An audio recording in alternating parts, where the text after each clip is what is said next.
Halo semuanya, perkenalkan nama saya Sisira Ranata Purba, NIM 1904030889.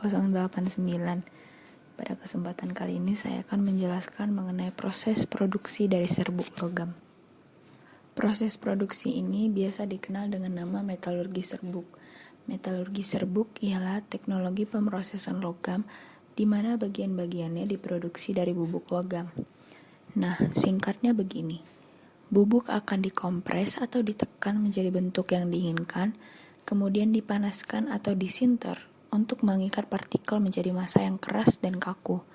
Pada saat proses pengepresan dilakukan dalam mesin tipe tekan yang menggunakan perkakas punch and die yang dirancang khusus untuk bagian yang akan diproduksi.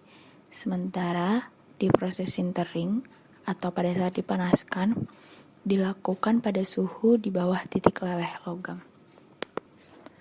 Dalam proses produksi serbuk logam terdapat 3 metode utama. Yang pertama metode atomisasi, yang kedua metode kimia, dan yang terakhir ada metode elektrolitik. Yang paling sering digunakan ialah metode atomisasi. Sementara metode atomisasi sendiri terdapat beberapa percabangan. Yang pertama itu metode atomisasi air, lalu yang kedua ada metode atomisasi gas, dan yang terakhir ialah metode atomisasi sentrifugal. Metode atomisasi dan metode atomisasi sentrifugal dapat menghasilkan serbuk yang berukuran kecil dan berbentuk bola, sehingga sangat bagus digunakan untuk proses pembuatan produk karena dapat menghasilkan produk dengan porositas yang kecil. Sementara karakteristik serbuk yang dihasilkan dengan metode atomisasi air memiliki bentuk yang tidak beraturan, permukaan yang kasar karena terjadi oksidasi, dan juga berpori. Dalam produksi serbuk logam, terdapat proses pressing dan sintering. Sebelum proses pressing, dilakukan pengadukan dan pencampuran serbuk. Serbuk ini dicampur dengan kimia yang sama, tetapi masih terdapat kemungkinan ukuran partikel yang berbeda dapat bercampur. Nah, ukuran partikel yang berbeda tadi dapat mengurangi porositasnya. Lalu dilakukan pemadatan dan dipres menjadi bentuk yang diinginkan. Pada saat proses pengepresan ini dibutuhkan tekanan tinggi untuk membentuk bubuk menjadi bentuk yang diinginkan.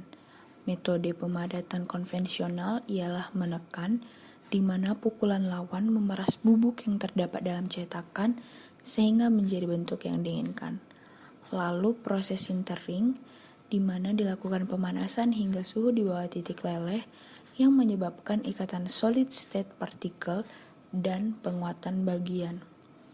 Pada saat proses sintering ini, terjadi perlakuan panas untuk mengikat partikel logam, sehingga meningkatkan kekuatan dan kekerasan. Biasanya dilakukan pada 70% hingga 90% titik leleh logam.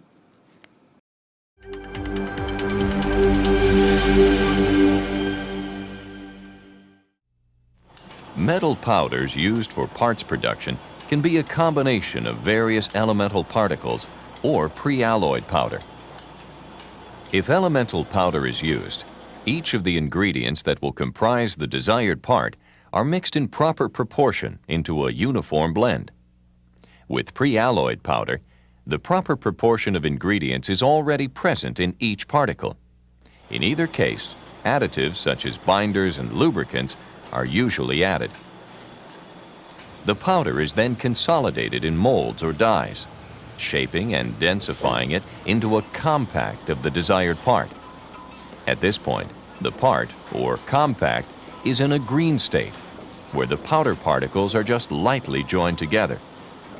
In this state, the parts have a so-called green strength, which is usually only sufficient for handling purposes.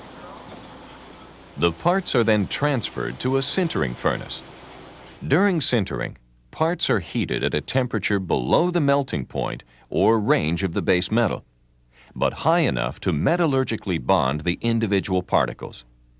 Sintering further densifies the parts, increasing strength. Final part density is extremely important.